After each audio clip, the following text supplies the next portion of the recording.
Hey, I'm Keith Arem. I'm the CEO of PCB Productions here in Los Angeles. And I'm Valerie Arem, and you're watching The Points of Experience with Paul.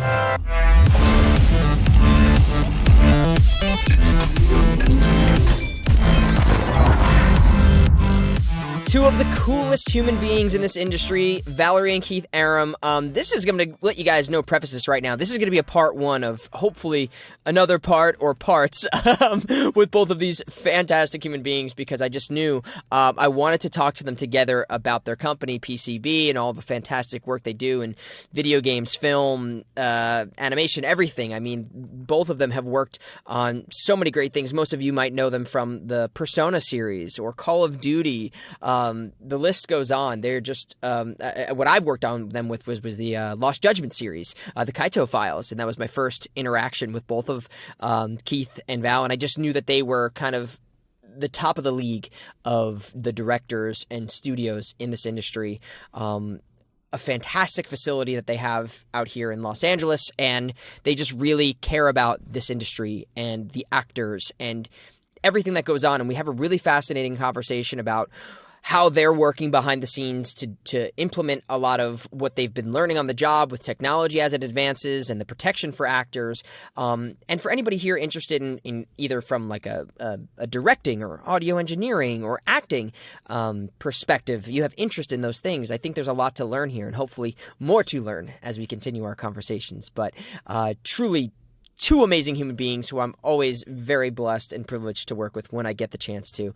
Right now, you guys can hit that like button, hit the subscribe button, hit the share button, hit all the buttons, hit the self-destruct button. I don't know where that is, but I'm sure it's on some sort of platform that we're on. But do all those things. Write us a review, and stay tuned for more information about our Spotify Premium, where you can get exclusive episodes, live episodes, access to a lot of really cool, fun things. Check that out on Spotify. More information on that to come. But until then, we've got Valerie and Keith Arem on the Points of Experience podcast. Yeah, so as I was just saying, I think this is going to be so much fun because we've had a lot of guests on here that have been in various parts of the industry, but you both, I really feel like I've said this term in my life before, but I truly mean it for both of you, like power couple. Two people who really are just kick ass at so many things that are involved in this industry. So I'm just so excited to have you both on here. Thank you so much for joining us on the show. Yeah, thank you. It's an honor to be here. Power couple. I want a shirt or something. A logo. PCB power couple is what it's going to say. So, no, honestly, I'll start off by saying this. I've done a good amount of voiceover. I'm not going to say I've been doing this for 5 decades or anything like that, but in terms of working in California, coming from New York, and doing a lot of theater and film and TV stuff, the first time I got to work with both of you individually on separate projects and stuff, I truly felt like these are people who are operating at a level that is far beyond anything I've ever worked on before. It really felt like I was on a film set each time I was recording. It was one of the first times I remember coming to your studio, and I remember being like, "All right, where are the headphones?" And you're like, "You don't need headphones. No, headphones bad." And I was just like, that is a way of thinking and a way of operating that I really appreciated. And it's such a small, probably minor detail for some people, but to me, it meant a lot and freed me a lot as an actor. And obviously working on Lost Judgment and then various other titles, which I won't get into yet. But that shall not be named. But yes, of course. There's a lot of that goes on. Non-DA. But I could talk about Lost Judgment here, and working with you, Keith, that was one of those experiences I had where as an actor coming from the background that I had, I just felt so satisfied going through that whole process and that journey, even working remotely and having, that also be a whole part of it. I couldn't speak higher of how you guys work and the quality of stuff you put out. Well, that was how we met you, really, I think, was on that project, right? And what impressed both of us so much about that, and even working remotely, right? It's like you have so many things working against you. You're not just working in voiceover and having to do dubbing and having to do all this sort of high-end ADR with motion capture and facial capture and everything else that we deal. But then you're also working remotely on a remote rig, having to work at home, and then have to do this very dramatic performance, right? And it's not just, we're not matching mouth flaps. We're actually doing dramatic performances, and then we're adhering the animation to what you're doing. And I just remember turning to Val and being like, this guy's amazing. He gets it. And it's hard because you have to emote using your voice, and you don't have, the sort of the additional backup of your body and whatever your facial props and costumes and sets and lighting and anything else that's there. Right? Other people to act off of. Yeah, you're right? not reacting. You're acting in a void, and it's a tough thing to do.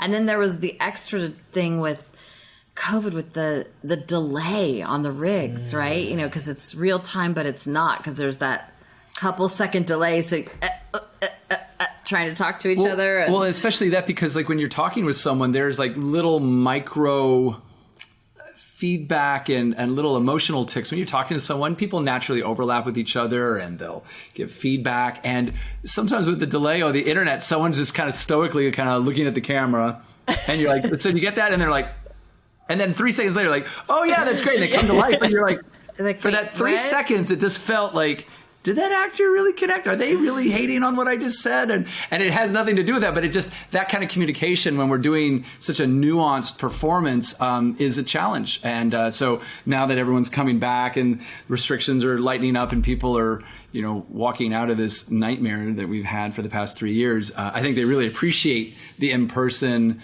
nature of it. And it's nice to know that we can work remotely as we need to, but it also shows that like the importance of that nuanced performance that we like.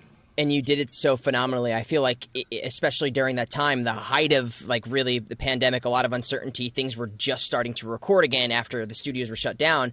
I remember getting that rig sent to me, and I was like, oh, this is next level. And the fact that you were able to kind of innovate and capitalize on saying, okay, recording is going to continue to happen. How can we best do this? And to have it work so well, I really, again, it's just a testament to how well, I really do believe you're one of the best studios, not just in Los Angeles, but that in the world, quite frankly, for your innovation and your quality control and the type of content that you put out is really phenomenal and exceptional. And that's why it's a pleasure, not just for me, I know everybody else that works with you and speaks so highly of you, to come and work with you both, because you really do bring that extra level of enjoyment, not just for your clients, but for the actors as well. And it's really an amazing experience. Thank you. Yeah, thank you. It's awesome that people recognize the quality of the performances that the actors are able to bring under these kind of awkward circumstances in video games and everything. And I think for us, it all comes down to the performance, right? Because hooking up a microphone and a preamp and recording into Pro Tools, it's not that hard. It's a pretty basic thing. People have been doing it for many, many years. I think the idea is really thinking about the character, the performance, the actor. What is the best way to work with each actor on their own turf, on their own strengths, and play to their wheelhouse and their internal strengths, and say, what is this actor really good at doing?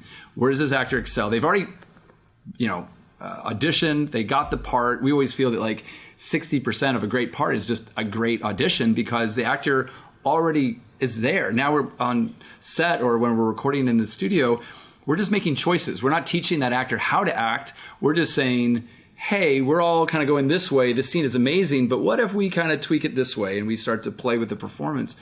So what we really think is we look at the performance that the actor is bringing and let the technology sort of be, even though that's the whole infrastructure behind it, it has to be invisible to the actor. And as clunky as it is, working in a booth and facial cameras and microphones and all these other things that are very restrictive to other mediums and formats, we just want the actors to focus on great characters and great performance. And so we really want the actors to be grounded. And so I think Val and I spent a lot of time just talking about, like, how do the actors learn to ignore all the stuff around them and just focus there? And that's getting them off headphones, letting them project naturally, using their hands. Script on screen, or the way we organize the script. A lot of the stuff that goes into it before an actor ever enters the booth, right? Like giving a direction context column, so that as you're quickly scanning those lines, you also see, sarcastically, bitter Whisper, or whatever it is.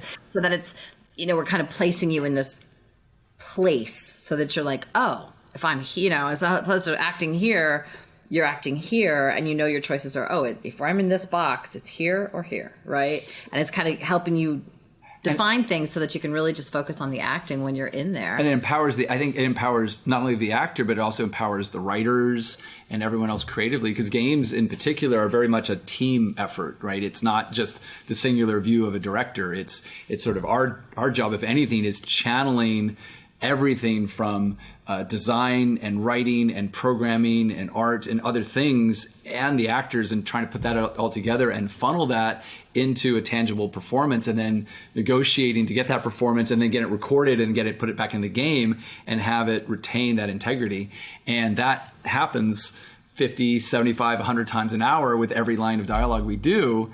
And it's up to us to understand what it is, make sure it's right with the team, convey that to the talent, get that performance, manipulate. Understand where that performance really should live based on the style of game, the type of game, the energy of the scene, everything about it. And also make sure it's recorded well in a way that's also going to be superior to what we need, and then get that back and get it back into the game. And if we can keep that up, and that's kind of what our sort of history has been, is just to sort of find those amazing actors and those performances and create the pipelines underneath that's very sustainable. Because there's a lot of places that have kind of come up and used a lot of techniques that we've created over the years to kind of make it faster. And people can replace voices and do other things that will eventually teach actors kind of bad habits, because as you're seeing international productions coming in and other things, it's very easy to kind of watch a guide track and then replace the dialogue that's there. It still takes a lot of training for the actors,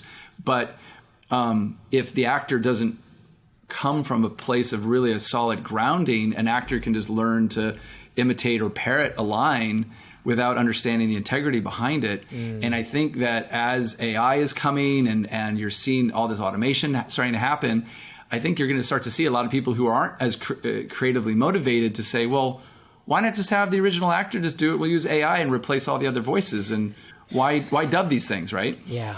And I think that nothing's going to take away the creative choice of an actor when they're interpreting a character, and something's, whether it's been original project or a localized project or something where we have a scratch track.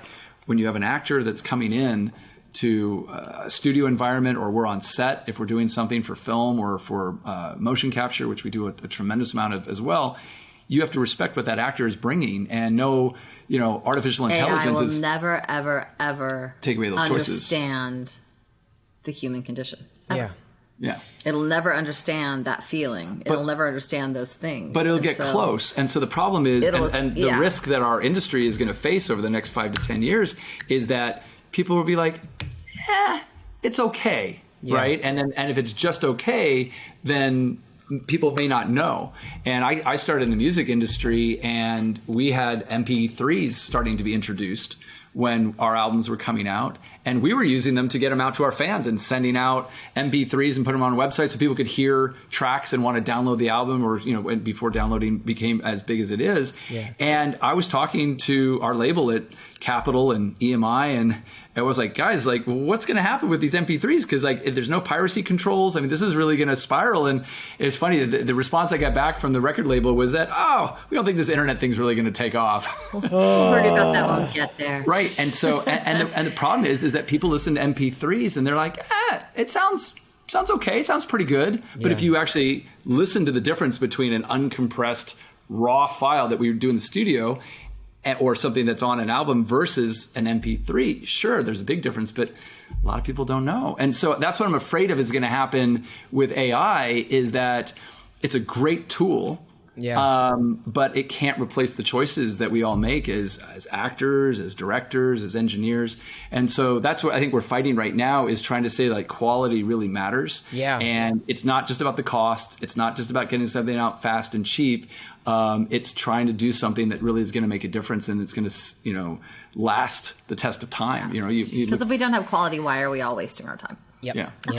And I think that's what brings these audiences to love these titles is the performances and the direction and everything coming together in such a nuanced way.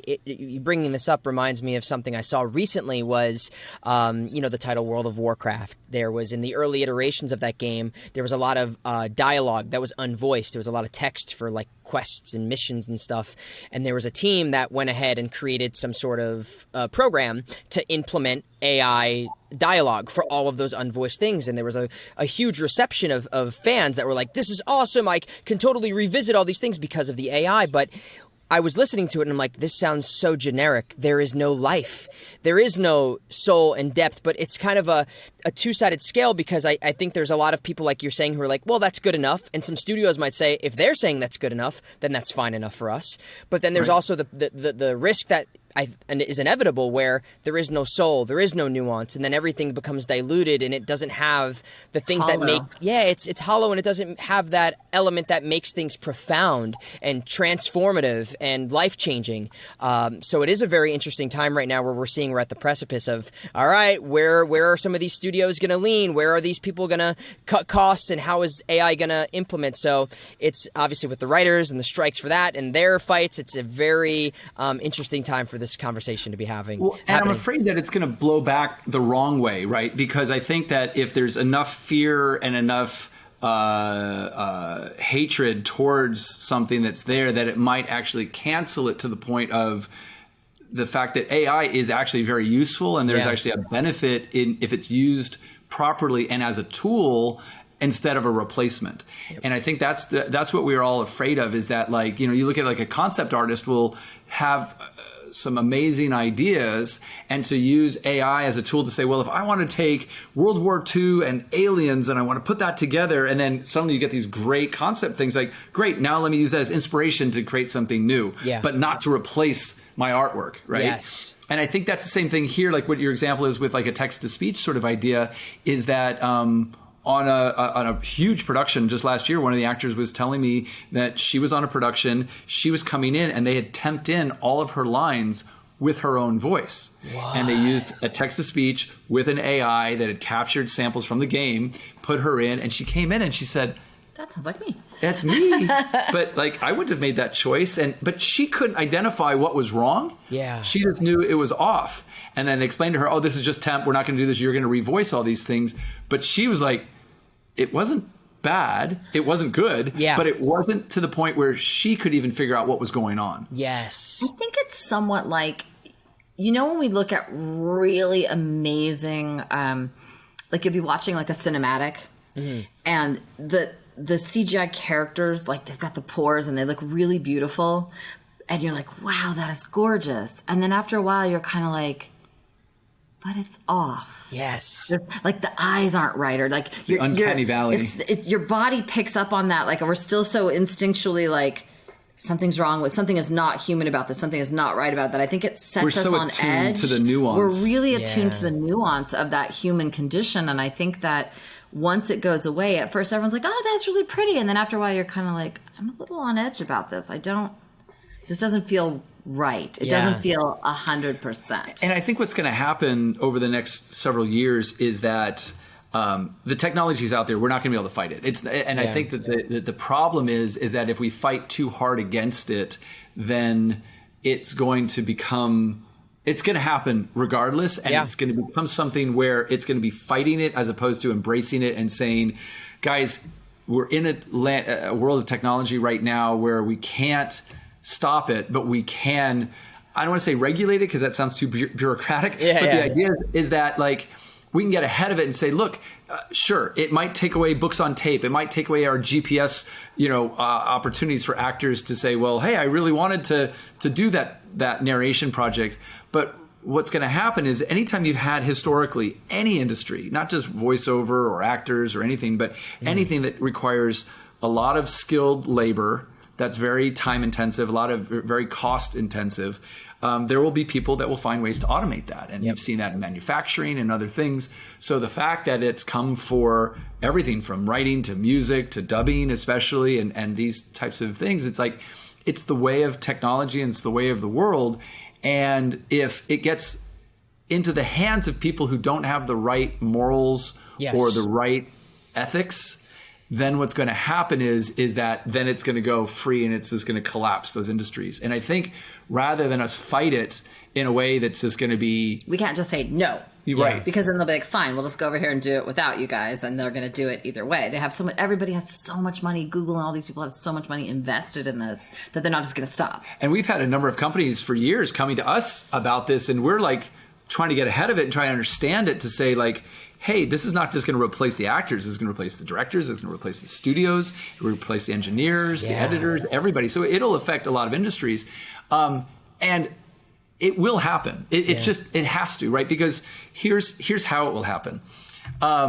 If you have a huge movie that comes out, pick your favorite star, pick your whatever. Sure. The next Tom Cruise movie comes out. If Tom Cruise now voices his character in every language, right? Now, in Japan, there's a guy who voices Tom Cruise. In Spain, there's a guy who voices... And there's even probably the approved Tom Cruise sound-alike here. Exactly. Who has to pick up Tom's lines when he can't do something, right? And so the thing is that in other countries, they don't even know what Tom Cruise or Arnold Schwarzenegger, they don't even know what they sound like, because they only know who the dubbed voice actor is. And those actors are celebrities in their own countries. Yeah. But what's going to happen is the next Mission Impossible film will come out, maybe not this one, but the next one. And he will be speaking perfect Japanese, perfect Spanish, perfect French. So what he's going to be doing is that it won't be him. It'll be an AI with modeling from his performance, and it will be speaking that perfectly. And why not? Like, that's Tom Cruise, and they're going to go to Tom and saying, hey, you're going to be the voice of your character worldwide. It's not going to be 50 actors. It's going to be you. And every actor is going to jump at that opportunity to say, wow, I get to voice the lead character in this game or this movie or this show, and it's going to be me in every territory. And I got a pay bump for that, and I got to do this. So financially, I think that's how they're going to come for the industry and say, look, it's a good thing, right? But the flip side is, think about how many millions of hours are being dubbed right now on Netflix, and how many shows are being produced internationally and being awarded internationally. You see all these amazing shows coming out of Korea for Squid Games or Parasite, right? And these great international films that resonate with Western audiences here. And most of these companies are finding that there's a higher retention rate for people who are listening to something that has been done in English or dubbed, as opposed to the original performance, even though most people probably would prefer the original performance because it has the integrity of the original actor, that it was the intention of the director and that team. But that's what's happening right now, right? Is that everything's going worldwide. And it's not just American titles or European titles or Asian titles, it's worldwide. And so I think that everything we're working with right now, we're seeing just the tip of the iceberg in games, because we're, working with this kind of technology, but it's affecting all of us. And so it really comes down to the creatives and making sure that there's longevity for the people who are creating stuff. And so it's going to narrow that field down. And, you've seen historically where films, you saw this in animation. Remember, there was a period of time where Disney, Disney is known for these amazing classic films. Yeah. But then there was a period of time, like in the 80s or 90s, where there was like direct-to-video, and it would be like, this part 2 and part 3, and they were getting cheaper and cheaper, and the quality was getting worse. 9. Yeah. Right. 9.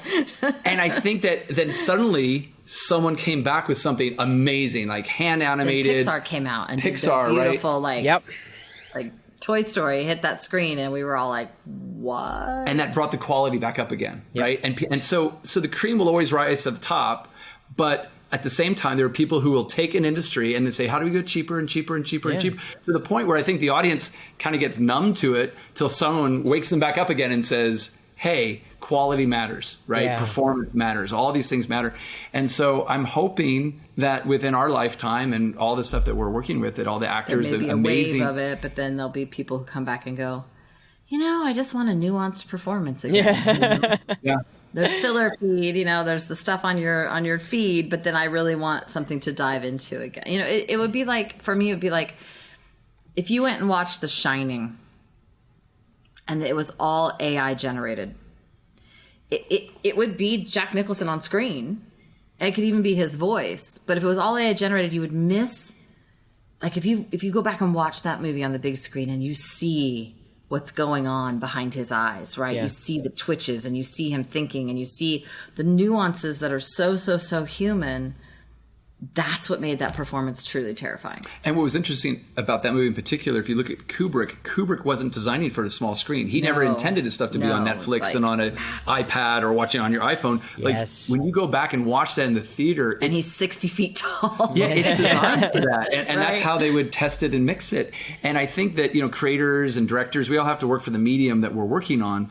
So if Lord of the Rings was created for the iPhone, you would never see Peter Jackson spending all this money on all this CG stuff with this one orc that's like getting his head cut off in the background. Yeah. Because like who cares? You're never going to see it on your iPhone, but to know you're going to see it in IMAX, you're like, we're going to spend the money and the time and the quality to make that amazing. Yeah. And so I think that's kind of like what's happening right now is that you're seeing on some side people that are really trying to innovate and create pipelines and technologies that push our industry. You look at what Jim Cameron's doing right now on Avatar, and it's not just the film itself, but just the technology behind it. Yeah. And what companies like ourselves as well, like we're looking at like, how do we get these performances? How do we get them to resonate into a game, given the limitations of what we're doing as the technology is getting better and better?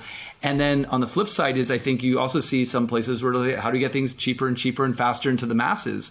And it's not right or wrong. It's just there's a difference of the audience and who's consuming those things. And for us, we just really feel that really want to have something that's going to have longevity and people will remember. And a lot of the games that we're known for, I think, have been because we put in all that love, and the actors did too. And we gave them a very nurturing environment to be able to convey those performances and do that. Yeah. Sometimes you have an amazing actor, but they're just put into the wrong circumstances. There have been some games where we've seen some amazing celebrities who have been sort of, you listen to them in the game and you're like, that's a great actor, but that's not the right performance. And they don't have the tools. They don't know why their stuff isn't resonating in the game because they're not necessarily the right fit. And so we're not saying anyone's perfect. It's just that like, it's just, we all have games we're not proud of and other things that like, had we known about that, maybe we would have done it differently. Yeah. But that's what we're just learning. And that's what we love about games, I think, is that every project is trying to be better than the last one. And we constantly are challenging ourselves. Innovative. Yeah. Because each game has to have new features and new sets. So we're always trying to do the same on our side is how do we improve what we do from the last game? Yeah, there's so much fascinating stuff you just said right there, and I think it's really, really important right now. I'll make a comment too just about the kind of quality of the world we're in right now. We're seeing so many different ways for people to consume content now between the various social media platforms, the various different consoles, the various different networks, and so much stuff in the past, I guess, 5 to 10 years. More has been made now than ever before in history. And while everyone has that same kind of expectation for quality now because things are advancing at such rapid rates. So we're all expecting it to be Avatar to a certain degree or an equivalent for whatever the genre is. Yet, because there's so many different, Hulus and HBO and whatever it is, these companies need to find a way to effectively and efficiently, from a cost perspective, compete at the rate at which there is. So of course they're going to be looking for ways to continuously put out this amount of content that they have to retain the retention, yet cut corners, I guess, where they can. And that's where we're seeing that flip side argument where it's like, well, is it diluting the quality of what we're seeing, but is it allowing them to put out more stuff? So from an actor's perspective, it's like, I want to work more, but am I going to work on more crappy things because it's not going to have the same budgets that it used to? So there's really this revolution right now of this industries where so many more creatives can get employed now more than ever, but at what cost to a certain degree? And there's, that morality conversation and everything. So it's just really fascinating. And then also to the point of AI, I mean, AI has already existed in the majority of these industries that we're talking about. I mean, you think about from an audio editing perspective, to a certain degree, AI is editing out mouth clicks and plosives and, with various different plugins. So I think what you're saying is very poignant and important because, we're already existing amongst AI. I think we all have this iRobot expectation that's to come. Yeah, it's the idea. It's a tool. It's not a replacement, right? Yeah. It's not Skynet. We're not trying to have something that's going to I think it's also somewhat like, remember when cable TV came out and everyone was like, oh my God, cable. And the networks were like, yeah. And everyone was like, oh, you can have infinite access to everything, right? So much content. Yeah. And then everyone's like, do you want to watch something? And it's like, nah, nothing's on. well, you have 900 channels on your cable. What do you mean nothing's on? Yep. Well, what they meant was nothing good is on, right? Exactly. So they can produce. But then you get to something like a Game of Thrones, right? Where the casting and the sets and the costumes and like Breaking Bad, every right? piece of it was just, Breaking Bad. The writing on that, no one's going to duplicate that. That director of photography on that series alone, like a lot of great holy DPs, cow, right? you're not going to get that from anything else. So, and so I think we're gonna see it's the wave of things, right? It does feel scary. It's unknown. Everyone will jump on, and the problem is it's that phrase of don't throw out the baby with the bathwater, right? Because you saw how everyone hated on NFTs, last year, right? Yeah. And the truth is that like things like blockchain is the future of what's happening with the internet. It's not that. There's a difference between people capitalizing and monetizing and trying to make a quick buck off of something versus the infrastructure or the technology that actually has a huge future in it. So then people started getting canceled because they were supporting things and doing things, and like it gets mixed up, right? And then people, they take a soundbite and they use it out of sort of out of context, and it becomes a really bad thing. And the truth of the matter is that like the technology that's going on is the most amazing it's been ever. Like we're seeing new advances every day, and we've been evaluating some AI tools that are phenomenal in the right hands. Yes. But in the wrong hands, they are very destructive. Yep. And so you're seeing things with deep fakes and other things. So for example, the potential of a deep fake of, having an actor or an actress do something. Say anything, right? Yeah, they could say something politically or pornography or whatever. But the flip side is that there's some great companies like Flawless right now that are using AI to have the actors' faces reanimate back to the voices for the dubbed territory. So there's a better connection, and that's what we're doing on the game side right now. Is we're reanimating all of our international productions or stuff that we do on mocap stages, and we're facially capturing all the actors, which is opening a whole new industry for actors. Actually, it's a whole new pipeline, a whole new business, whole new skill set for actors who are really talented actors, but we're actually replacing the faces back into the final dialogue that's been put into the game. Yeah. And what that's doing is it's a better connection for the audience. They looks way better, much better performance. It's better for the actors who are voicing it and doing their performances. And it becomes a win-win. It takes a lot of work on everyone's behalf, but that technology will get better and better as we improve it. But that's where the good things are coming out of. Yeah. I mean, I had a question that would have inevitably gotten to later, but it's I guess it's relevant right now, is as these industries are evolving and we're seeing motion capture and performance capture and various different, I mean, I know you guys have worked on even, films or like VR type of stuff where, you're working on huge sound stages in various different capacities and the storytelling is done in different formats. How, as a studio, do you strategize to evolve at the same rate that these studios that are coming to you to work on their titles are expecting? Is that a conscious conversation you're constantly having? Like, okay, now there's a lot more performance capture games happening. We need to have this, this, and this. Or there's this new camera that's working. Like, is that a conversation you're constantly having as a studio? Yeah, I think on one level is always, you're keeping up with the latest technology just because... Yeah. The resolutions. We're a technology-driven industry, so we have to. Yeah, you have to make sure you're on top of that. But at the same time, performance is performance, right? And at the heart of what we're doing, even though we're creatives in so many other different ways, our job is to really direct and capture these amazing performances and help craft them to what is appropriate for the game. So when we get to work on these enormous projects that are, and we're honored to be part of them because, that for them to come to us and say, hey, we recognize what you're doing and applying what you're doing to our projects is a great honor. But at the same time, it just goes down to the basics of, what the performance is without any technology.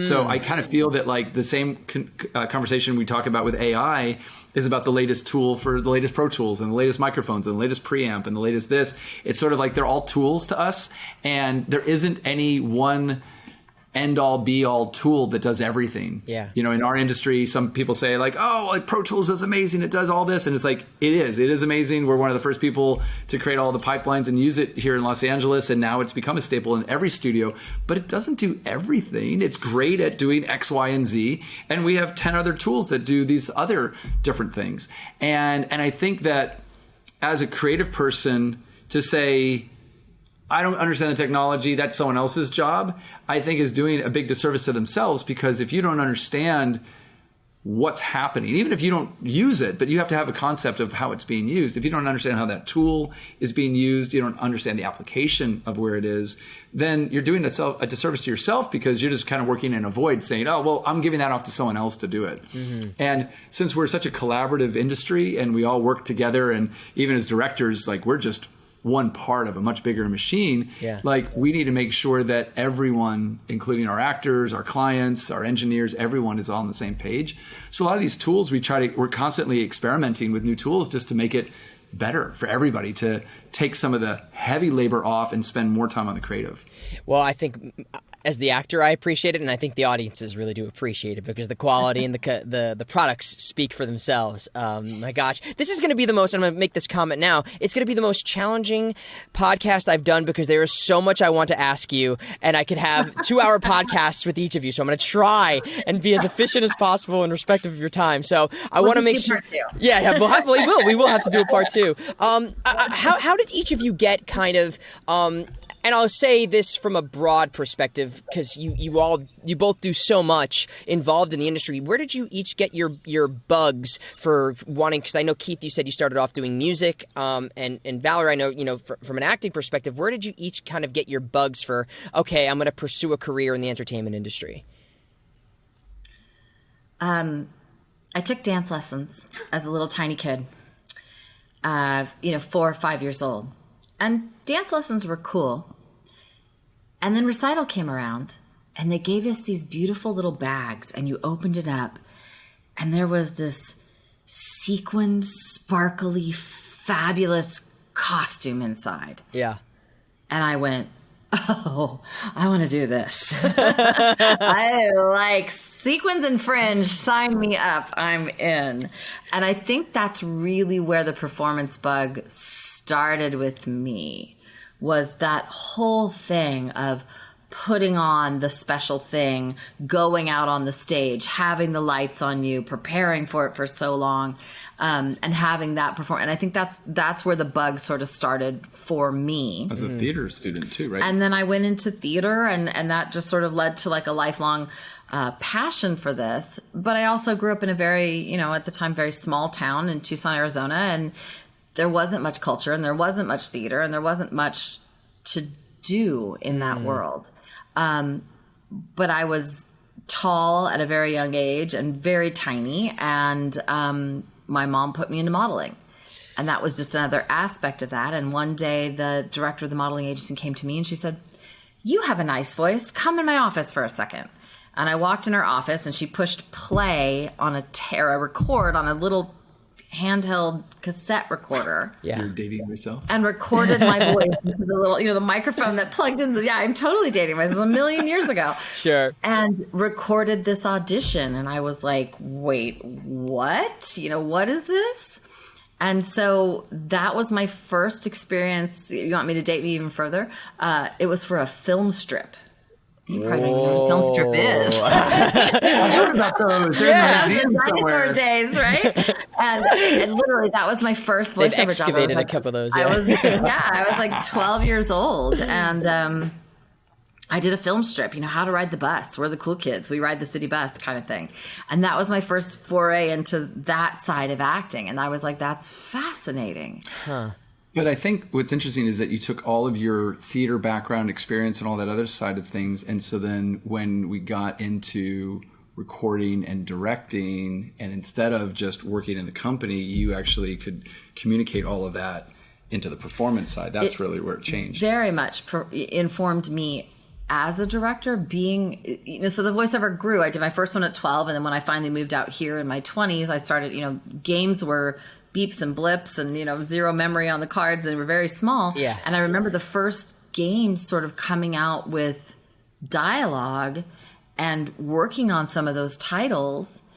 And you actually did the first voiced cinematic in the game industry. What? Did? Yeah. So there was a game called Creature Shock. Oh, that's right. Was that the first cinematic? It was the first cinematic ever. Holy in cow. a game. Ta-da! A well-known game by the guys from Argonaut, the guys who went on to do Star Fox and other things. That was the first Yeah. thing. It was before Doom, and had it come out before Doom, it actually would have been enormous. And we did. I This is remember doing in Creature Shock. This is in early '90s. We did this thing. I had come out of. Dating yourself. Sorry. I had been moved from the music industry into scoring movies, and I took this cinematic that these animators were working on in England, which was phenomenal for its time. It was really early, very high-end CG, and we striped it for sync.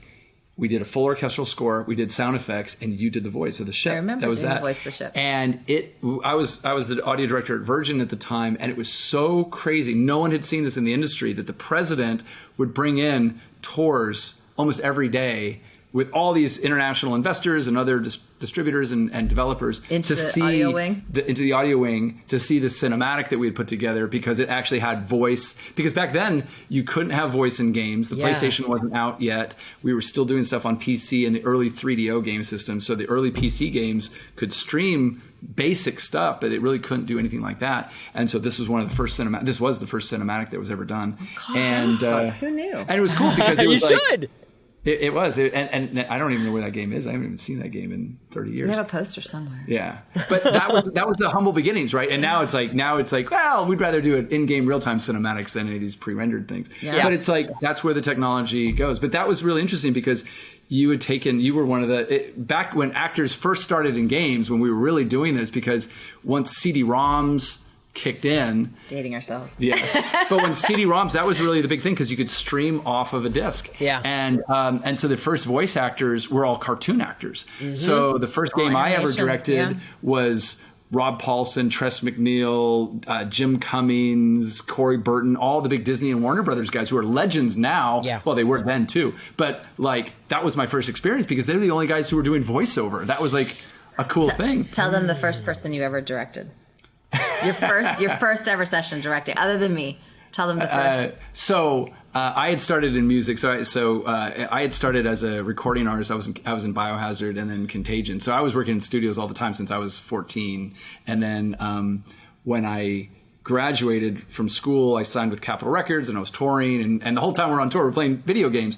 So I got into doing video games and movies. And then Virgin made me this offer and I came in as their in-house composer. But then within 6 months, I became their audio director and built out all their studios. And that was sort of the beginnings of how we started everything. And so I had this gorgeous studio and we were working on this amazing game with all these amazing actors. And they were also casting big celebrities to do all the major characters. And the first major character coming in was Tim Curry. No kidding. And Tim, and this was, 90s. This is, before, he unfortunately he had a stroke in later years and other stuff, but this is his heyday. Yeah. And I was a huge fan, but so I was, the audio director, but I'm going to be recording his sessions. And we had the writer, we had the producer, we had the vice president, we had everyone coming into the studios. And I said, well, who's directing the actor? And they all looked around the room. They're like, you're the audio guy.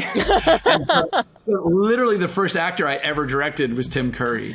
And it's Tim Curry. I mean, it's what like, are you going to do, right? And he was back off your mic, amazing. Tim. But in all the years that I've worked, and we've had the honor to work with so many hundreds of these great celebrities, you realize what makes these superstars who they are. Right? Because they're so gracious to work with. They're so good at their craft, but they're just genuinely good people. And so as a result, our job is not there to teach them how to act. You're already there. You already cast. You already got the job. Right now, the whole idea is to say, hey, we're all kind of going this way. So let's kind of keep all the performances that way. Driving a ship, right? Everybody has to do their job on the ship. And we're just kind of keeping it on track and steering it in the right direction. Right. But everybody else has to do those jobs to make it all work. You need to have a vision of what that's going to be. And it's a little different directing a film than working on a game or doing voiceover or that kind of things because of the collaborative nature of all the different departments and what's needed that's there. But at the same time, it's amazing to watch these great performers work, because they work for all these years because their talent gets to a point where everyone is great. You know, the difference between Morgan Freeman and Gary Oldman and Tom Hanks and you know, it's like they're all great, right? They're just choices. At that point, you're like, well, hey, this script is better for Morgan Freeman. This one's better for Tom Hanks. That's just the way it is. And sometimes you look back at an old film and say like, oh wow, they actually considered like this Tom Selleck for Han Solo. And you're like, what? Like, I can't imagine anyone except for Harrison Ford doing that role. Yeah. But that's the Matrix, sort of the Will idea. Smith, you know, those type of things. Right, right, exactly. And so I think that's what's interesting about our business is that, like, you get to see these amazing performers and what they bring in. And so for us, like, we've just got to kind of get the best seats in the house to watch and be able to, like, see these actors do their thing and just be a little small part of what that is. Yeah, have you guiding them through what it is? Yeah. Yeah. I mean, obviously talking about Tim Curry. Is there anybody else even from? Am I correct in that you've had Stan Lee in the studio before, or is there anybody that was like really memorable that you got to even maybe not work with in an acting capacity, but just a studio experience that you had with somebody that just really left an imprint? Stan was a crack up, because I remember the one time that I got to work with Stan. You worked with Stan several times. The one time I got to work with Stan, he came in the door and he's like, "Okay, let's do this." And he was like, "Go, go, go, go!" And he's like. It was like 2 days before his 90th birthday or something like that. And he's like, "How long is this going to take? Because I got to get back to my work. You know, I got to get back to my desk and do some more work." And I was like, "You're 90 years old." But he was just, he's just go, go, go. He was great. Yeah, he was a great That was just mentor. an amazing thing to see.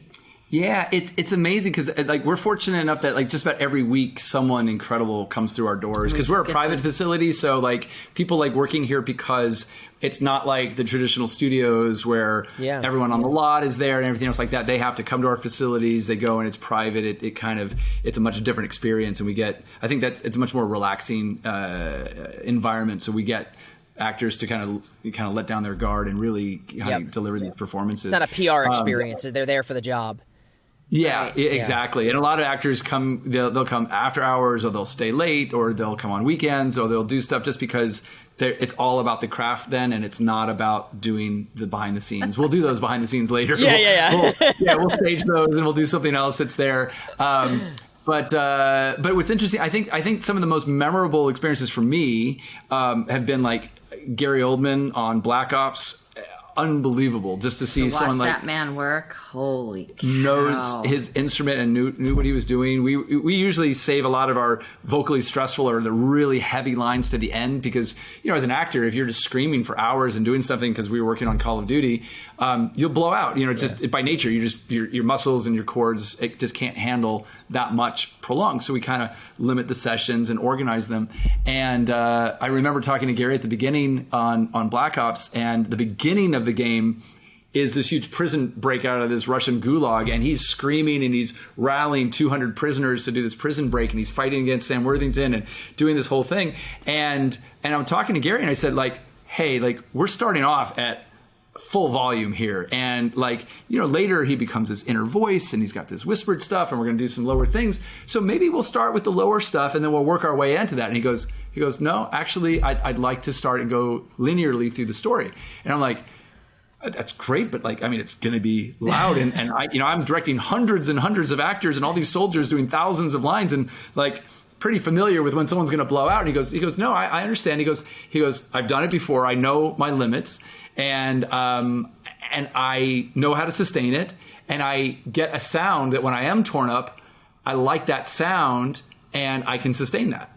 And I'm like, hey dude, you're Gary Oldman. Yeah. So and he was amazing. And if you listen to it, that is 100% authentic, in order. And it was phenomenal just to watch him work, because he would just pour everything into that. And he did blow out, but it sounded cool. It was amazing. Yeah. And all these actors we've had over the years have been like that. But him, Idris Elba.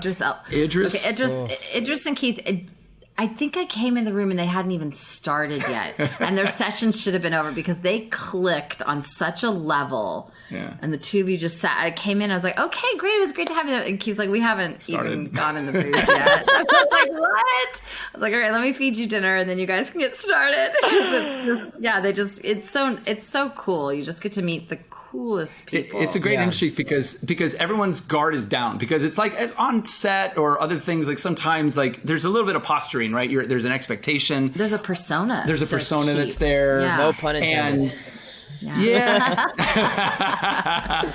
And I think that, when you get someone who's just all about the work, they're there in an environment that is creative. And this environment, the studios are designed specifically to kind of facilitate that. Yeah. So as a result, I think the relationships of these actors over the years has been amazing. We had this...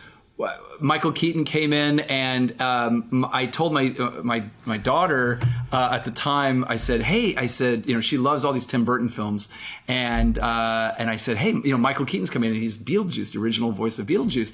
And she looks at me and she goes, "Does he know Tim Burton?" And I was like, yes. And so she and she had to leave for school. She was young at the time, so she recorded a message on my phone. And I played it for Michael at the session, and she was asking. She goes, "Hi, I love your work, but I wanted to know what it was like working with Tim Burton." She left this whole message for Michael, just asking what it was like to work with Tim Burton. And so we're recording, and we're like three and a half hours into this session, and Michael stops and he goes, "Wait a second, we have to record a message for your daughter." And he grabbed my phone, and then he just did this really amazing message saying, "Oh, I worked with Tim. He was such a great guy." Hey, Julia, it's Michael. Yes. It's really cool working with Tim. I mean, it was like the coolest thing. The experiences we get to have in this building every day. And you realize why these actors are who they are, right? Yeah. Because it's the celebrity and the fame is all great, but when it comes down to it, they're just, really good people doing really good work. And I think just about everybody that we work with consistently, celebrity or not, are good people. If you're in this building a lot, it's because you're A, talented, and then it's B, because you're good people. And if we're going to spend 95% of our life God knows that, in prison in the studio. We're going to surround us with dogs and good food and people. It's good people. That's really what. And I would say, if you're looking to become an actor, there's two things I think that we always tell everybody. A, become a great actor. Take your acting lessons. Learn the craft. It is a craft. Yeah. And just be good people. Be good to work with.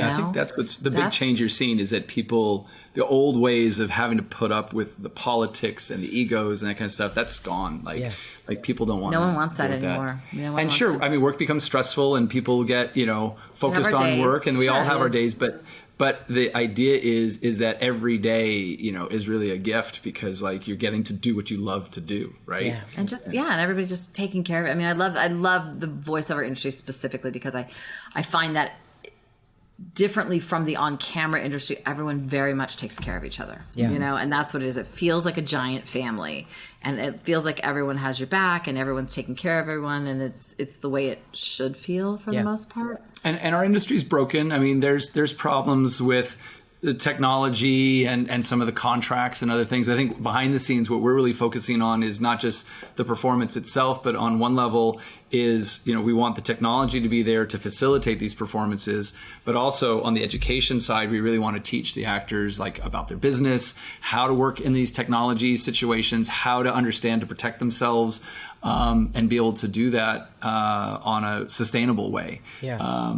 Because if you blow out your voice screaming on Call of Duty, then you're not able to do your Disney gig, the next day. Yep. And so we need to make sure that we're responsible as directors to make sure that if we're working on a project that is vocally stressful or requires certain type of technology, that the actors feel comfortable, not just from a performance standpoint, but physically, and dealing obviously with what we did with COVID and the remote rigs and other things. Yeah. And I think on top of that, there's also the contractual side, and also looking at where the industry is at right now. Mm-hmm. And I think that there's some old contracts that have just sort of need to be updated, and new audiences and new technologies that have kind of pushed things, and the contracts haven't caught up with them. Yeah. And I think that the unions and the actors and everyone are starting to recognize this and come together. And so we're trying to be very proactive behind the scenes to sort of try to bridge that, because as and get actors, in front of things before they happen. Everyone said, "Oh, we can't update the dubbing contract for so long," and then suddenly it became a big thing, and Netflix was dubbing everything, and was like, "Guys, we need to update this." We've been talking about this for 10 years. So we're trying to get in front of things and kind of help make sure that things stay on track. And I think that this AI conversation we had is one of those things where we need to get in front of it. Yeah. We can't block it. We're not going to be able to just tell it no and stop it.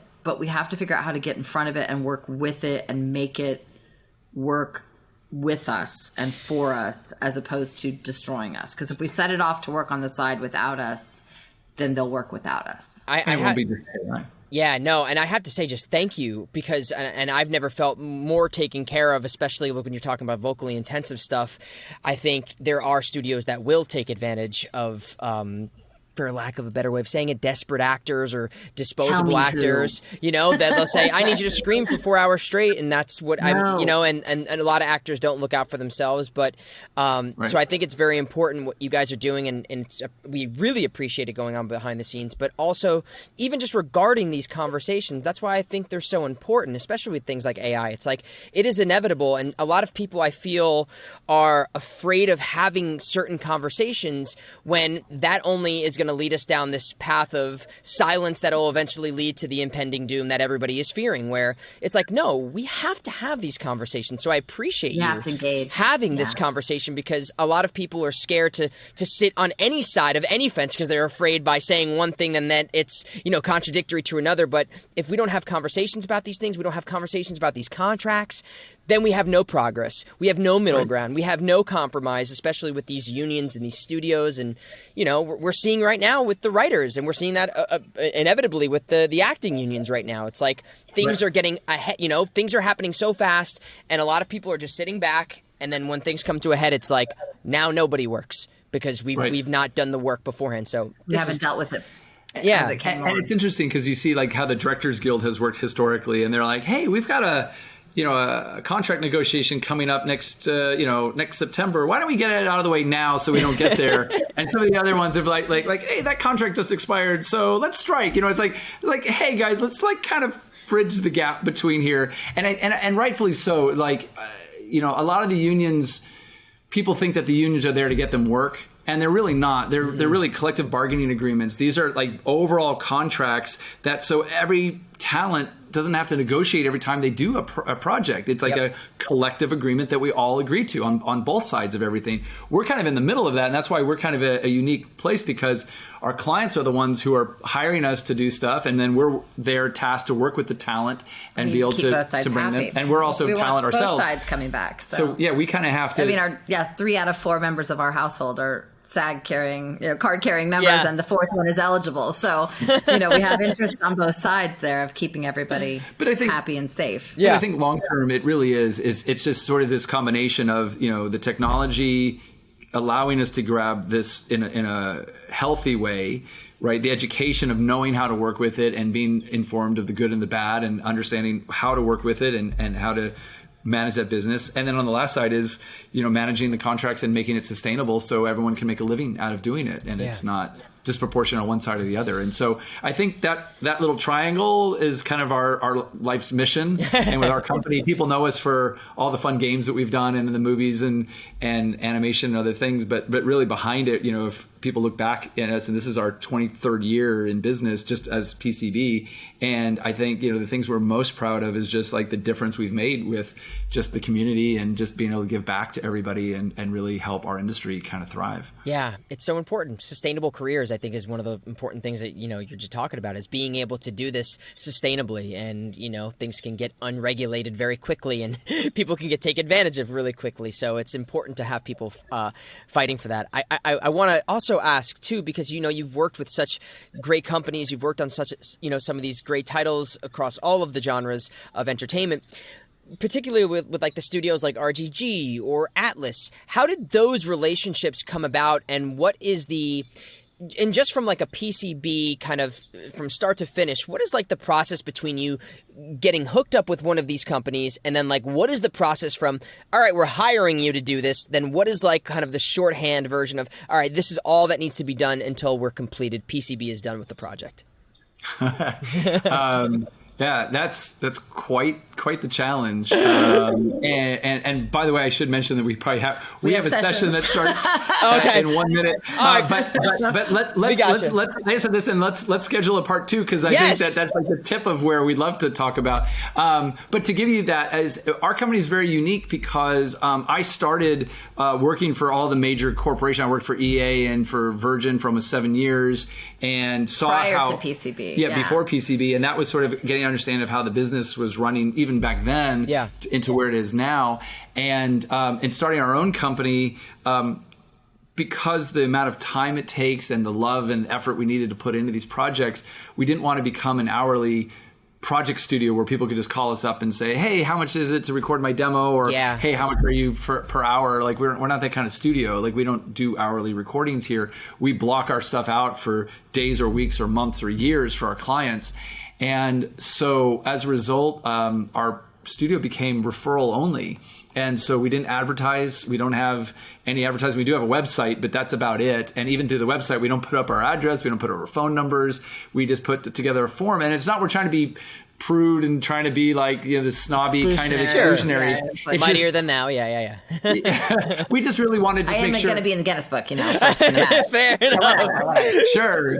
I think the big goal is to really just have our clients be as passionate as our talent, right? It's to say that, like, hey, it matters, quality. And the quality matters, and we want to go to somebody who's really going to take care of us. Because, you know, if you're sick or you have a broken arm or something's there and you go to a doctor, number one, you want to go to someone who's qualified, but really you want someone who's going to be like, okay, hey, we're going to take the best care of you. You know, what's going on? This is how we're going to be, walk you through it, manage your expectations, help you heal. Even if it's going to be painful, you're going to go through that and have someone that's going to be there. But what you don't want to do is go somewhere like, okay, all right, you got me for 15 minutes. And, you know, it's like you want someone who's passionate about what they do so they can help you. And I think that, like, if we were just in this for the money and we were just trying to do the cheapest or the fastest and just become an assembly line, there's way better ways to make money and be sustainable in our industry than, you know, trying to do what we do.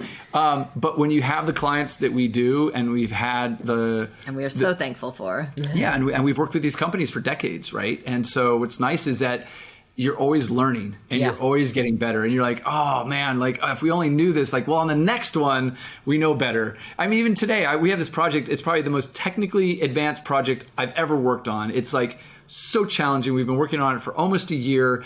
We still have months to go. And even just today, we were like, oh yeah, like next time we're going to do this, this, and this. And we're still learning on this project that we set up, that we've been working on. And even at this late in the game, we're still realizing that, like, there's still better ways to do what we do. And it's nice because it just keeps you on your toes and growing. So I think that our clients really recognize that. We'd like to innovate. Yeah. And so I think they like that too, because they want their projects to be better. And, you know, if you look at a game like when I did Modern Warfare, and it was a fantastic game, fantastic team, amazing cast. And then that same team and actors and everyone went on to Modern Warfare 2. Yeah. Modern Warfare 2 just like skyrocketed. And of the whole series that we had worked on, that one was the pinnacle of everything. And everyone's like, well, what was the real difference on the performance side? Why did you guys win all these awards? And why was everyone talking about the performances in Modern Warfare 2? And the reason why was that we actually just worked with the actors to introduce like new techniques of breathing and the way they did the performance. Same actors, same cast, but we changed the way we did those performances and the way we captured them. And it really resonated in the game. And they really sounded like these actors were running. They really sounded like they were going through battle. And it was a noticeable thing that 4 other productions in LA shut down and went back and they said, we want the Call of Duty sound. Yeah. And all these actors were calling us, complaining, saying, what did you do? Like, we're having to go back and re-record stuff because they want the sound of this. And we're like, what? And they're like, yeah, they're having to scream, do all this stuff. And we're like, yeah, but we weren't screaming. We were just adding this. And it was funny because, like, sometimes in the end, people think you're doing one thing. And it was just interesting. And that's, I think, you know, why our clients and our actors really like this, is that we're just getting to play every day. Wow. Well, I'm not going to take up any more of your time. Truly, Keith, Val, you guys are pioneers and visionaries in this industry and truly supportive of the whole projects being, you know, from start to finish. I really appreciate your time. We will have to do a part 2 because I feel like I just have infinite questions. So thank you so much. We'd be glad to. Yes. Absolutely. Thank you so much. Have a fantastic recording session, and we will have to pick this up at another time. Thank you. That'd be fantastic. All right. Thanks, Paul. Bye. I'm just so giddy. I was afraid of this conversation because I knew I was going to only doing them together. I thought would be really great and have, just their back and forth is so phenomenal. I barely even had to interview them, but I knew I was going to not even scratch the surface. So let's call this part one of the X amount of conversations with Keith and Val, because PCB is really, I thoroughly enjoy working on every project I've got to work on with them. I mean, they're just such great, they're great artists and great at what they do, and they've done. I mean, Keith's got a comic book series with Wesley Snipes. They've worked on some of the best series, the Lost Judgment, Persona. The list goes on. They're just a Call of Duty. I mean, just hearing these stories, it's like I just want to know more, and I want to share that with all of you because I think that they give a really interesting perspective into this industry, and for anybody entering it, what it's like to kind of work on these high quality titles. So, TBC. To be continued. Yeah. Please like, subscribe, do all those great things, review us. And if you're interested, check out our Spotify Premium, where we're going to be doing some fun stuff like exclusive episodes, live streams. You can participate in some of our stuff. It's going to be a lot of great stuff to come.